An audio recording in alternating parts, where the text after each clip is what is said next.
ఇప్పుడు రామ్ చరణ్ బర్త్డే సందర్భంగా ఒక టీజర్ రిలీజ్ చేశారు కదా, చూసారా? చూశాను. ఎలా అనిపించింది? బాగుంది మేడం. పెద్ద సినిమా రిలీజ్ డేట్ దగ్గరలో ఉంది, మరి ఎలా ఎక్స్పెక్ట్ చేస్తున్నారు? మూవీ పైన మీ ఎక్స్పెక్టేషన్స్ ఏంటి? నార్మల్ గా హిట్ అవుతున్నాను అనుకుంటా. ఓకే, రామ్ చరణ్ మీకు ఎందుకు ఇష్టం? ఐ మీన్ మీరు ఎందుకు రామ్ చరణ్ కి ఫ్యాన్ అయ్యారు? ఎట్లా సినిమా బాగుంటది.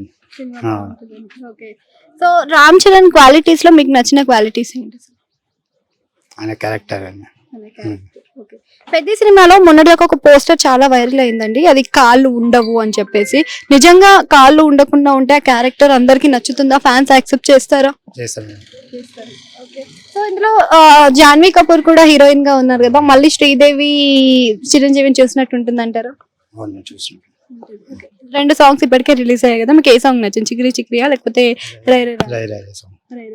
క్రికెట్ గురించి చూపిస్తున్నారు కదా, మన ఫ్యాన్స్ ఎలా ఉంటారంటారు మన మాసూలు? బాగానే ఉంటుంది, ఫ్యాన్స్ ఎంజాయ్ చేస్తాం. RRR తర్వాత రామ్ చరణ్ గారికి కరెక్ట్ హిట్ లేదు.